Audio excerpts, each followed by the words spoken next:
I think today's interdivision matchup with the Rams might legitimately be the most important game in the history of the St. Louis Dragons franchise so far, which, to be fair, is only 2.5 years. But I'll explain a little bit later in today's episode why I think this game really is a must-win for our Dragons. But before that, we are here in our Week 8 bye week. This is also the trade deadline, and we do have a prospect profile as well today. So we've got a lot of stuff to cover. Our team has gotten off to an interesting start this year as we're 4-3. In the last episode, we manhandled the Titans on the road and then had our biggest loss of the year at home to the Seattle Seahawks, putting it as a record of 4-3. Obviously, we're a little bit banged up, especially on the offensive side of the football. So because of that, we made some moves. We acquired Morgan Moses from the New England Patriots at offensive tackle, and then Darwin Juskins at running back from the Green Bay Packers. And we also signed Israel Abanikanda off of the Jets practice squad. So we have made some adjustments to the offense, and I think our new additions have been pretty good up to this point, albeit it's only been 2 games. Here at the bye week, I really think we're going to try to figure some things out and self-scout because this week is the trade deadline. And with us being 4-3 and in the mix for a playoff spot, I would love to go out and buy. As we look at the team this year, I think the X factor of our team has been the defense. When our defense plays well, we're 4-0. When our defense doesn't play well, we're 0-3. So because of that, I think the success of our defense is going to be more paramount than the success of our offense. And we've already made moves on offense, acquiring a new offensive tackle and 2 new running backs. Obviously, our division is loaded, and we're currently in last place despite being over 500. So I feel like if we want to make up some ground, we've got to improve on the defensive side of the ball. Not to say the defense has been bad this year, but I think we need more. We need more consistent performances out of the defense, and if we get that, we very well could contend for the division, being that we're only a game back. The problem is there's 3 teams who happen to be ahead of us. So as I look on the defensive side of the ball and figure out what I think we need the most, I think it's another body up front. I think in the back end, we've been really solid so far. Okuda's played well. Cam Lucifer's really looked good. We've gotten good play out of our safeties. The linebackers have been good again. But I think we need more pass rushing juice, especially with Simeon Bonnet, who is by far our best pass rusher, out for the next few games. We haven't gotten much consistent pass rushing from everybody else. Khalil Mack has been a ghost since week 1, and other young guys like Trajan Blyshenden and Joseph Osai haven't necessarily looked as consistent as I would have hoped. As I look at the trade block for pieces on the front 7, I think there are some intriguing project players here, but I want someone who's proven. There's a lot of young guys I like here, but we already have young players who I'm high on down the road.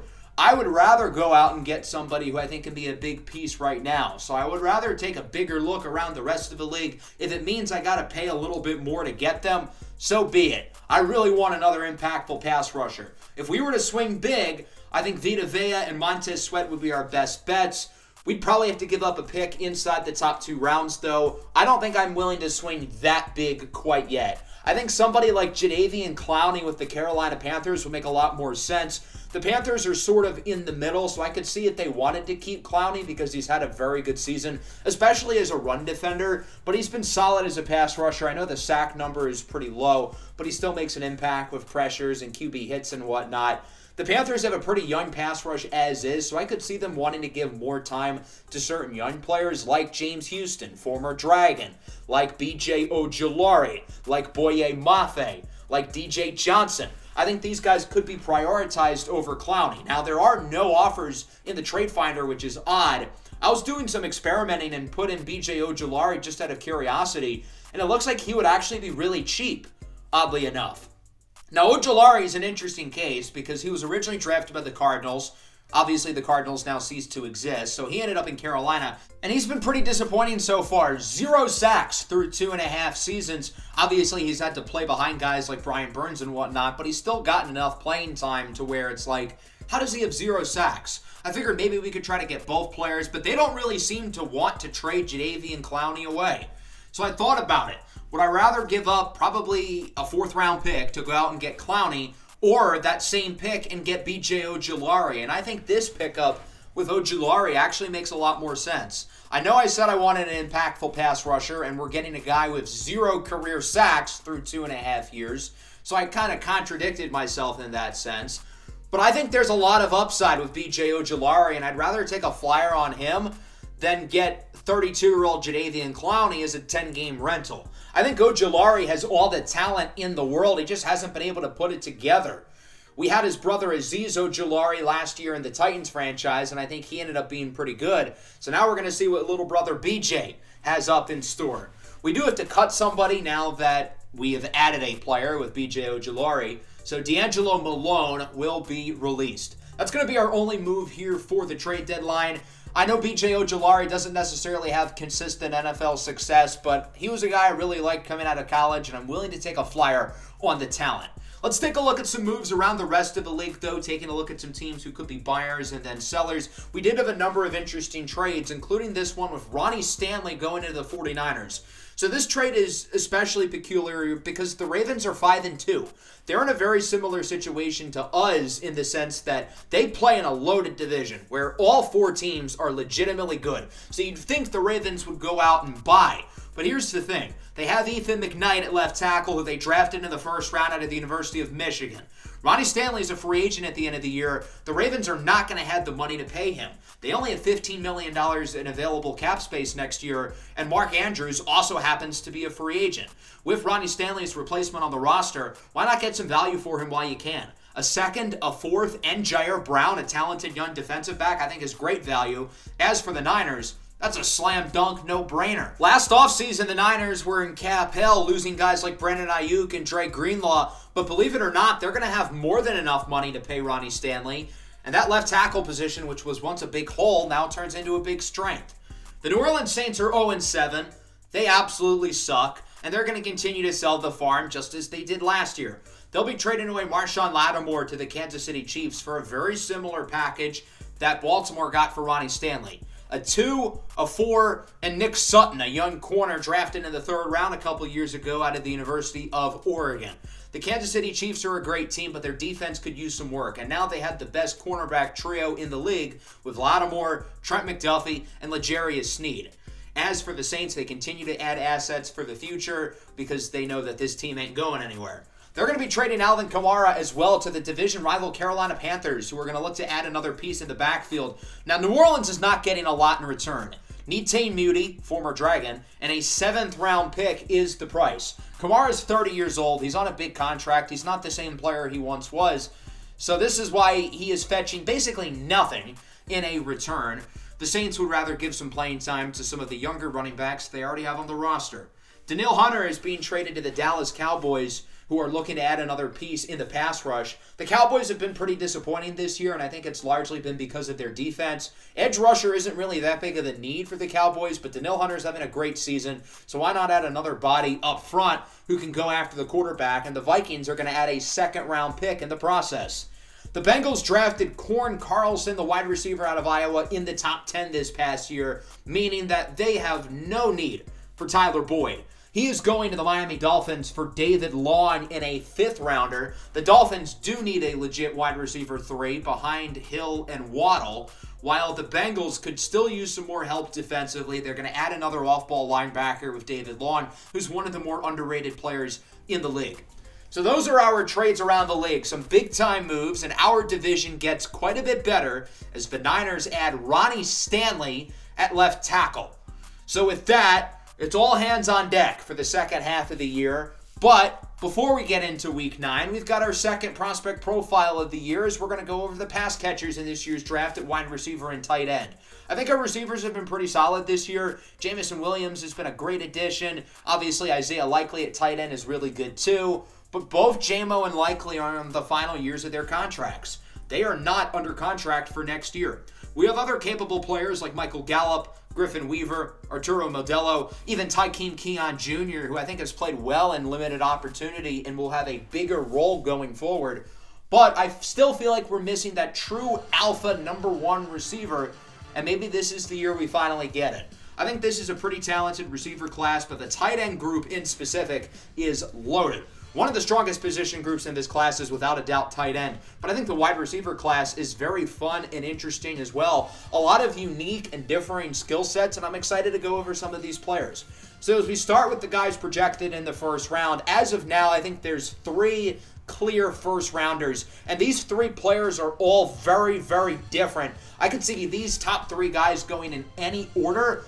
It's just a matter of what teams are looking for in terms of skill set and fit. We'll start with Dejuan Carroll out of LSU, who is a true freshman 2 years ago, was second on the LSU team in receiving during their national championship year at just 18 years old. At 20, he's going to be one of the youngest players in the draft. 6'2", 220 pounds. I think he's a really well-rounded player. He's got really good body control for his size. Good route runner, good hands. I don't think he's as explosive as some of these other guys with the ball in his hands, but in terms of polish as a receiver, he's got it, despite only being 20 years old. Jordan Acuff II out of Florida State is the best deep threat field stretcher in this entire draft. And of the top 3 receivers, he's got the best vertical downfield presence. I wish he put more of an impact in the short to intermediate game, and I think if he did, he could become the most well-rounded receiver in this class. And then we've got Hakeem Clark out of Texas A&M, who's more of your playmaker gadget type. He's probably the worst route runner in these top 3. He's probably the worst separator, and he's probably got the worst hands. So why is he in consideration to be the top receiver in this draft? Well, it's because he is a weapon with the football in his hands. A Deebo Samuel type of player in the sense of just give this guy the ball and let him create a big play, because as a big-time home run hitter, he's going to do it. 3 very different receivers at the top of this draft, all of whom I think have a very valid reason to be the top receiver off the board. They may not be the only receivers who go in the first round, though. Depending on which teams are picking at the end and depending on which types of skill sets they like, I think there's a few intriguing options, including Sebastian Pozzuelo out of Oregon State.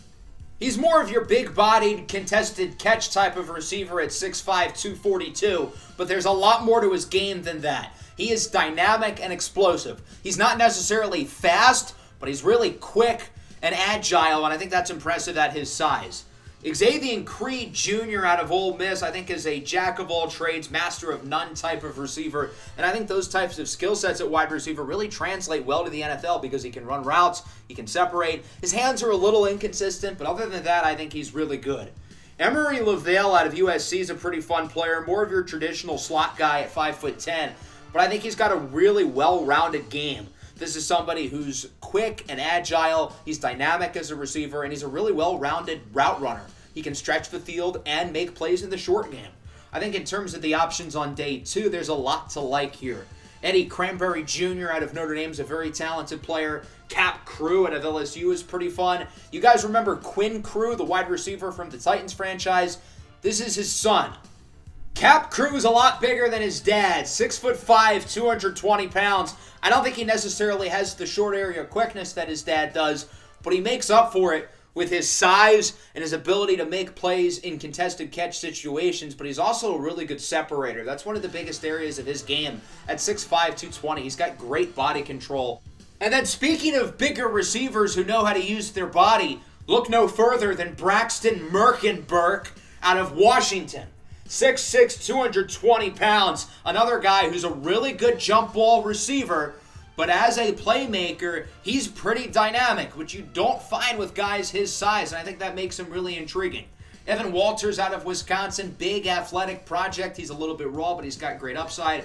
Carlito Loco out of TCU is really talented.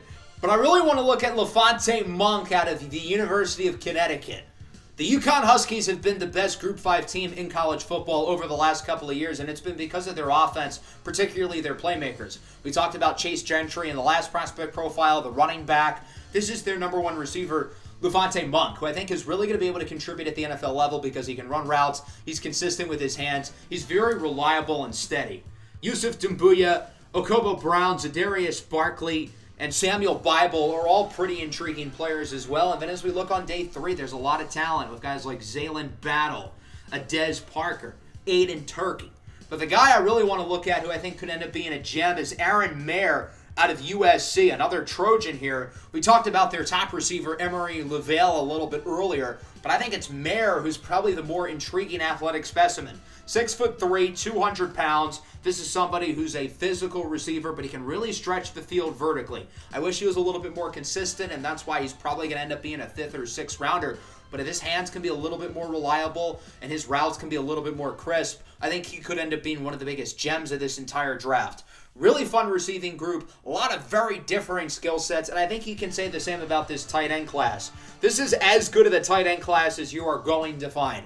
There's talent at the top of this draft, and there's talent down the board. And we'll start with the top two guys who have quite a bit in common. Not only could they both go in the first round, but they're college teammates. They both go to the University of Miami. Very similarly to when TJ Hawkinson and Noah Fant, college teammates at tight end, went in the first round of the same draft. We'll start with Keanu Hokulani, who I think is as good of a tight end prospect as you'll find. 6'5", 245 pounds. He is a ridiculous athlete. Guys his size should not be able to move the way he does. But despite that, he's a really good route runner, really good hands, and he's not a bad blocker either. He could look to improve in that area, but there are tight ends in this class who are a lot worse in terms of their blocking ability than him. And then you've got Cornelius Reese, who's basically an oversized wide receiver. He lines up at tight end in 12 personnel for this offense, but you can also find him in the slot or on the outside as a wide receiver.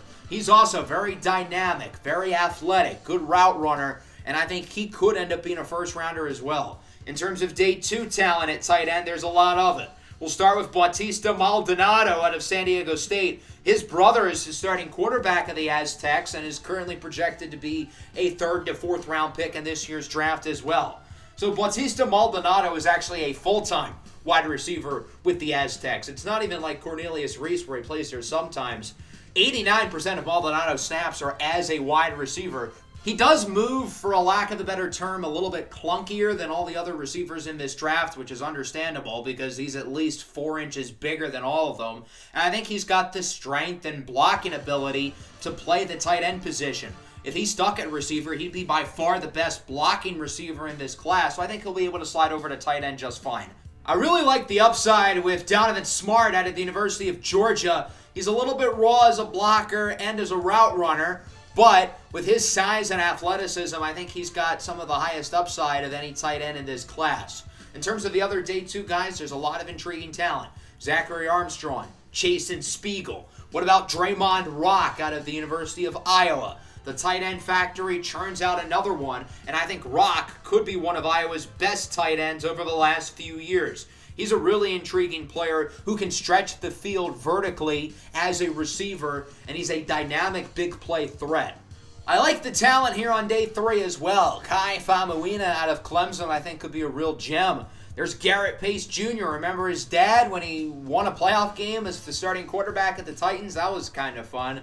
I think this is a really intriguing wide receiver and tight end class, and with Jamison Williams and Isaiah Likely due for contract extensions, maybe the Dragons will be a little bit hesitant to pay those guys big money because of the amount of talent at those two positions that'll be entering the league. We're going to take a look at the other positions later on in the season, but now our focus is on our Week 9 matchup against the Rams, who ended up beating the Buccaneers.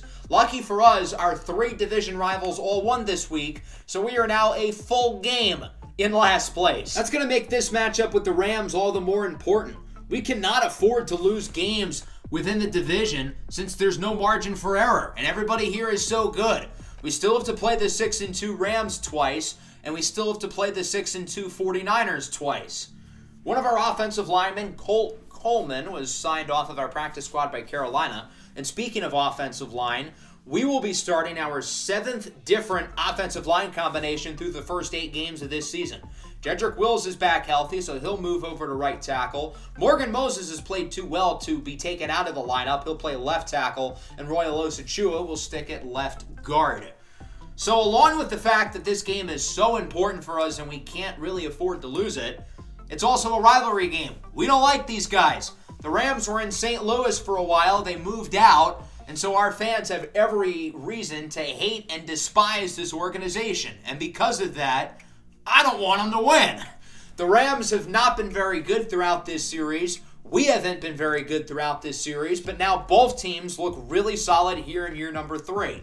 The reason why the Rams have been significantly better is for the first time in this series, they have consistent quarterback play.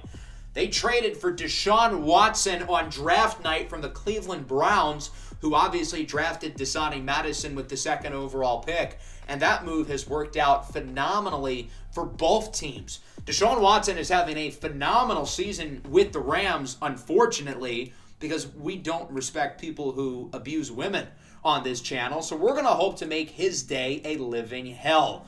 We're going to try to make Nick Chubb's day a living hell as well, although I'm going to feel a little bit more bad about it because Nick Chubb, unlike Mr. Watson, is a great human being, and he's also a great football player, maybe the best running back in the NFL, along with a good group of receivers featuring Cooper Kupp, Tim Patrick, Van Jefferson. Remember when he had that 13-catch game against us last year? And some young potential budding stars with DeAndre Washington and Cambiz Shakabee. Defensively, they're pretty solid as well. Aaron Donald needs no further introduction. He's maybe the best defensive player in the history of the NFL. And then Josh Allen coming off the edge is a very good pass rusher as well. So as we look at this game against the Rams, we know we have to win it. Coming off our bye week, playing against a team who not only looks to win our division, but looks like they could be a legitimate Super Bowl contender. Not only can we not afford to lose interdivision games because of the NFC West race, and we want to stay within this division race for as long as possible, but all the teams in the NFC West are also direct competitors for wild card spots. There's a good chance this team has 2, 3, maybe even all 4 teams right in the mix for the playoff race at the end of the year. We need to finish ahead of as many of these teams as possible because that may be the difference between getting and not getting a playoff spot. The Rams are going to start with the ball. Here's Watson up the middle with a great throw for Van Jefferson. Jefferson last year in week 3 had 13 catches for 176 yards against the Dragons, which basically ended Caleb Farley's tenure here. There's a nice throw up the middle over to Tim Patrick, solid veteran receiver. That'll go for a first down. 3rd and 2 now from the 35, Kupp in motion. It's a handoff for Chubb, and he is stopped short of the yard gain. Devin White with the initial hit, and then Darnell Savage finishes him off. The Rams could go for it on 4th and 1. They could also kick, but instead they bring out the punt god, Matt Araiza, who downs it at the 12. I'm a little bit surprised by that call from Sean McVay, who traditionally is a pretty aggressive head coach. Let's take a look at the Dragons offense now, of course led by Puma Whitlock, who's had a great second season. He was a little bit shaky 2 weeks ago, though, against Seattle. Hopefully now, coming off the bye week, he can have a big performance against another division rival. 3rd and 1 here for the offense. It's a handoff for Tornado Davis. And young man, I would like to introduce you to Aaron Donald. That's going to be a loss of 3 for the rookie Davis. Not a whole lot he could have done there. Aaron Donald at 34 years old, still maybe the best defensive player currently in the NFL. 2nd and 10. Watson's pass is caught by the rookie tight end, Cambiz Shakabee, drafted in the 3rd round out of TCU with a big gain. Along with adding really good players like Watson, Chubb, and Josh Allen, a big reason why the Rams have taken such a step up this year is they've done a great job drafting. Here's Chubb with a big run up the middle to the 15-yard line. Chubb's ability to make the first guy miss by usually annihilating him is pretty special. On 3rd and 9 now, it's going to be a handoff up the middle for Chubb. Odd play call by the Rams as it goes for a gain of 4, and Owen Popo is there to bring him down.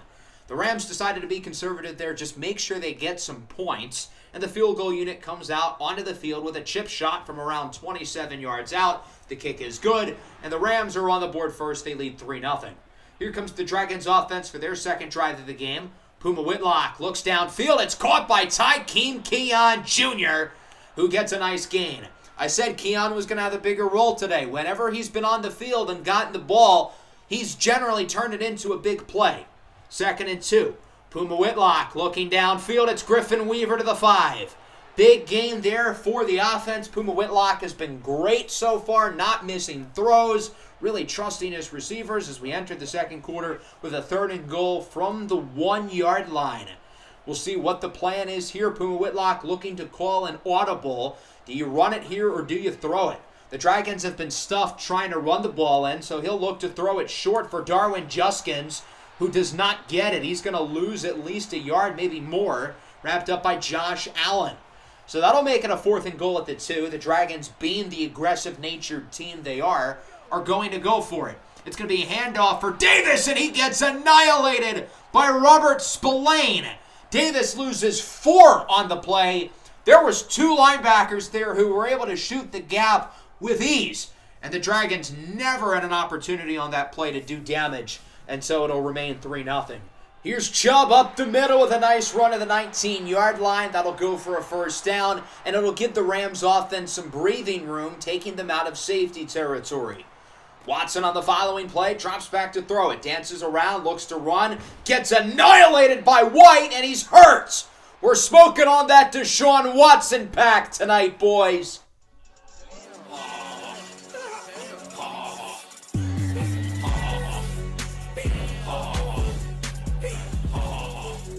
We're going to have to show up to our biggest hater's funeral to make sure that he's dead. In all seriousness, Deshaun Watson bruised his sternum, and he will not return to the game unless it gets massaged on the sideline. So in other words, he will not be back, and rookie Durham Brown is in at quarterback as his pass is broken up on 3rd down with a great play in the secondary by Jeff Okuda. That was a good throw by Brown looking for DeAndre Washington, but the defensive play leads to a punt, and the Dragons get it back. Still looking for their first points of the game. Puma up the middle, incomplete for Arturo Modelo, but we have a flag, and it'll be a late hit, roughing the passer against Aaron Donald. Are the Rams trying to one-up us and injure our quarterback as well? We already saw what this offense looks like with a backup quarterback, and it was not good. Puma up the middle with a strike into the hands of Griffin Weaver III. He gets it to the 25. And the Dragons are marching nicely. Another good drive. Here's Puma Whitlock looking for the end zone. It's caught for a touchdown. Tykeem Keon Jr. with the score. And the Dragons take the lead. What a great catch by Keon and a perfect throw on the money by Puma Whitlock, threading the needle right by the defensive back. And Keon makes a great over-the-shoulders catch. Stays in bounds for the touchdown. I said he's getting more playing time because he's stepped up, and here in his bigger role, he's looked pretty good.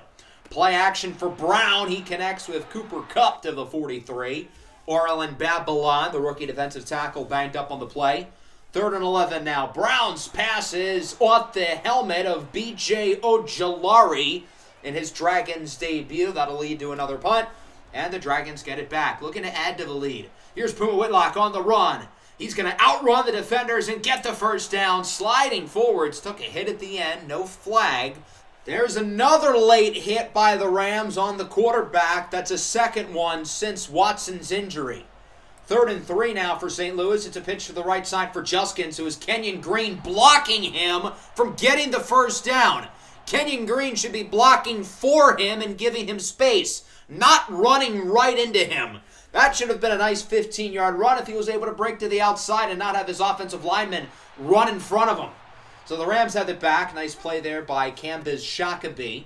Following play under a lot of pressure is Brown. He's incomplete. That was B.J. Ojulari with the hit in the backfield, nearly getting his first NFL sack. He won the rep pretty easily there on the rookie tackle, Jake Louis. 2nd and 10. Brown is a wide-open man downfield. That'll go for a 1st down. It's Tim Patrick, who had nobody covering him. The Rams are moving closer and closer. They've got it at the 32 with around 30 seconds and 2 timeouts as it's a play-action pass. Brown has a wide-open man downfield. It's Patrick again. He brings it to the 5. Big throw from Durham Brown, drafted in the 6th round out of Syracuse, who's looked honestly pretty competent at quarterback. Brown on the run will not get it. Big tackle by White. So what the Rams are going to do is they're going to waste 10 seconds, call a timeout, and kick the field goal. This is horrible clock management by the Rams. They should have just called the timeout at 14 seconds, run another play, and if it doesn't work, kick. The Rams had a golden opportunity to take the lead, and they completely blew it. 7-6, your score here at halftime.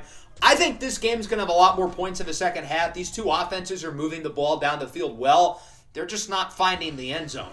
Let's take a look at our halftime report as we will start in upstate New York. The Bills lost their first game of the season a week ago, and they are in grave danger of losing another one. It's been the Bengals with the lead thanks to this touchdown by Joe Burrow to Jamar Chase. Cincinnati, being in the best division of the AFC, know that just like us, they need all the wins they can get. The Jacksonville Jaguars are taking care of business against division rival Indianapolis Colts, who have not been a good team at all throughout this series. Quarterback Anthony Richardson has really trended towards being a bust, and the Colts are just stuck in the middle of nowhere. And then in H-Town, we've got a tight 7-7 ball game between the Texans and Broncos, featuring this beauty down the field from C.J. Stroud to Brandon Ayuk.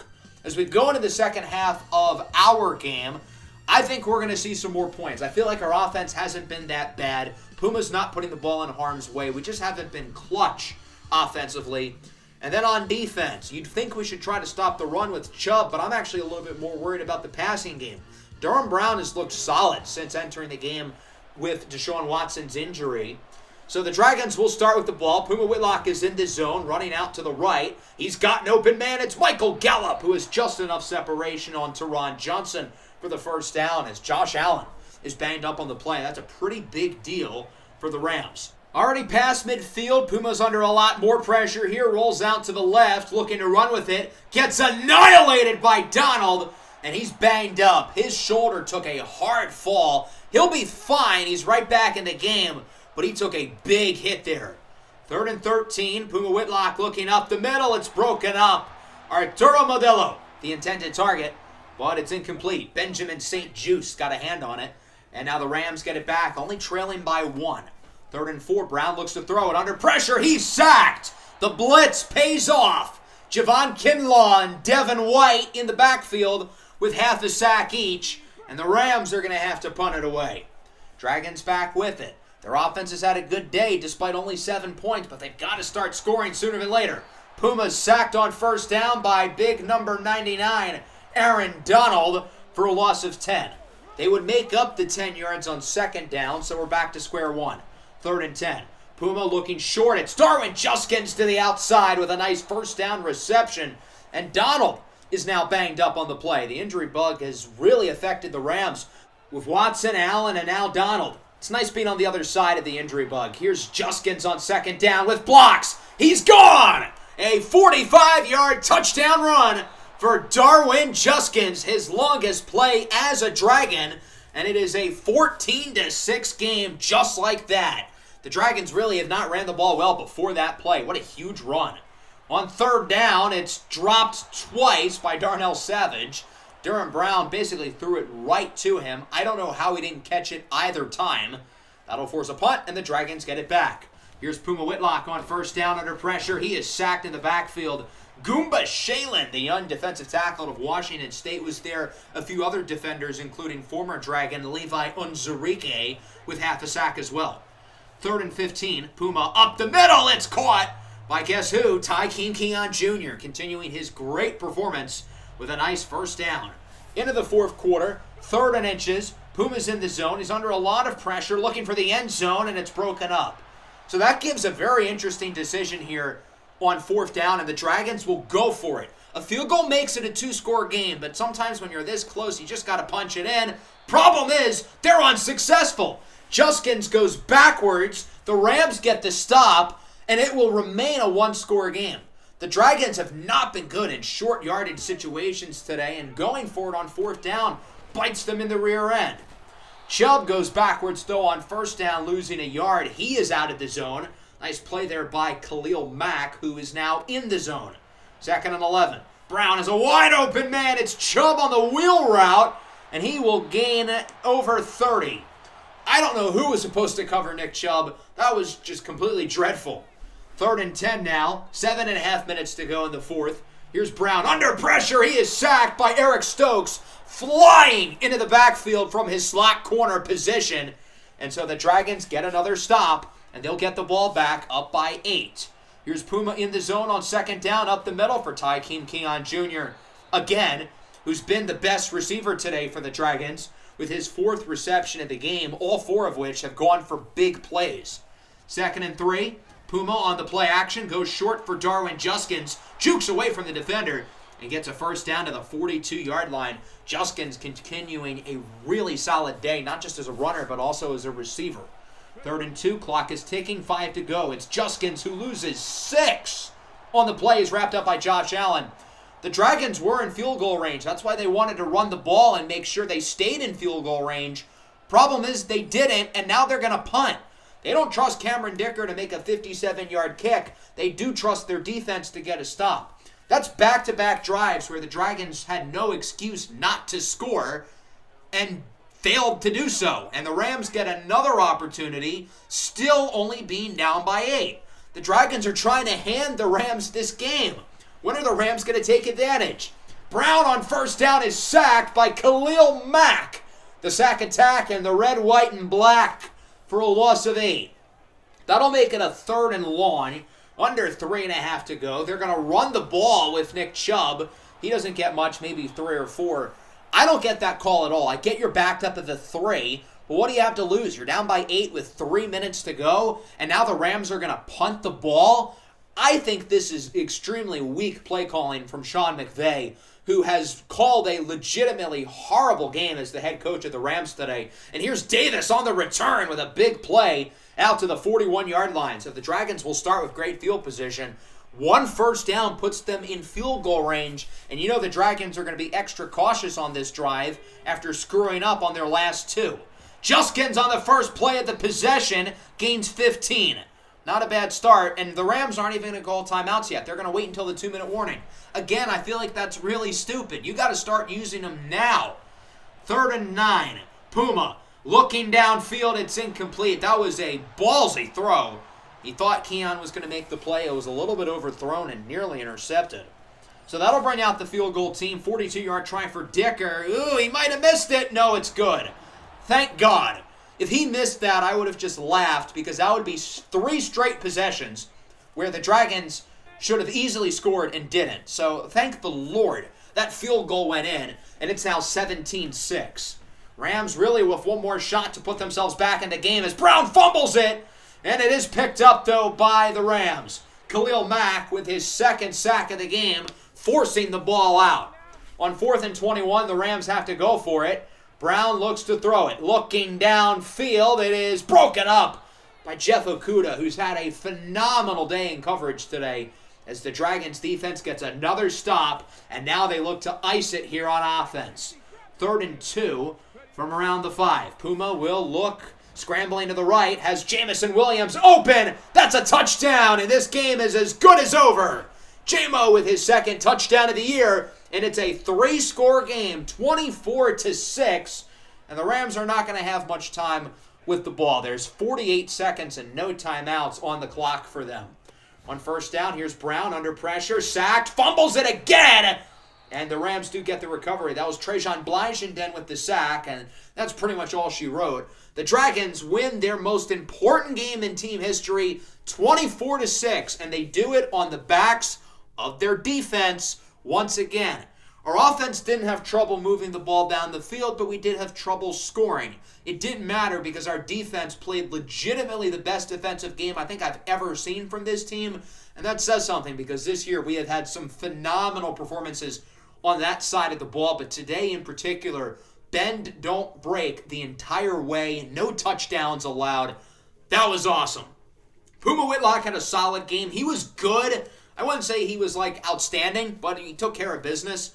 Deshaun Watson played really well before his injury, and I feel like that was really the turning point in this game. Durham Brown wasn't terrible, but he did miss a lot of throws, and the Rams' offense just wasn't the same. Darwin Juskins played a solid game, while Nick Chubb was very ineffective in the second half. And then in the receiving game, the guy who really stood out to me was Tykeem Keon Jr. He played his most snaps of his career today, and he was really good, and he's going to play even more going forward. DeAndre Washington, for what it's worth, had 4 drops. Everybody else combined for both teams only had 2. And that was by Keon and J-Mo, who both had touchdowns. So they're excused. I thought the offensive line, other than Kenyon Green, was phenomenal today, while their offensive line was not so good. Khalil Mack in that 4th quarter was a game wrecker. 4 TFLs, 2 sacks, and a strip sack. Statistically, he outplayed Aaron Donald. I think if you watched the full game, Donald was probably a little bit better, but I will gladly push my agenda. In terms of the coverage, I thought the secondary was great. 2 late fumble forces. The pass rush in that fourth quarter completely took over the game.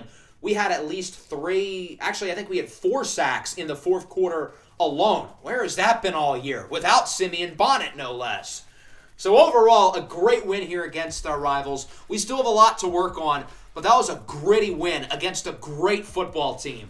Oral and Babylon tore his abdominal. He'll be out for the next few weeks, but Tyron Smith is back.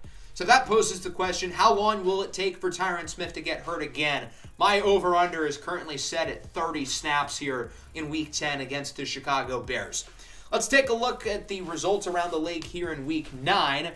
Our other 2 division rivals, Seattle and San Francisco, played against each other, and it was the Seahawks who got the win. So there is now a 3-way tie for first place in the NFC West, which we are not amongst those 3 teams. Players of the week, Desmond Ridder, Trevor Lawrence, Devin Bush, and Myles Garrett. So with that, we are now half a game behind everybody in the NFC West. Seattle, the Rams, and the Niners are all 6-3. And as it stands now, we're currently in 7th place in terms of seeding, which would mean that all 4 NFC West teams would make the playoffs if the season were to end today. But there's still a lot of football left to go, and that includes our Weeks 10 and 11 doubleheader in the next episode. We head to Soldier Field to face off against the struggling 1-7 Chicago Bears, and then we return home against a Steelers team led by Jared Goff, who's been one of the most pleasant surprises across the NFL this year. I hope everybody enjoyed the episode. Let me know what you thought of the trade deadline, prospect profile, and our massive win against the Los Angeles Rams down below in the comments. Make sure to leave a like and subscribe to the channel if you are new. Peace out.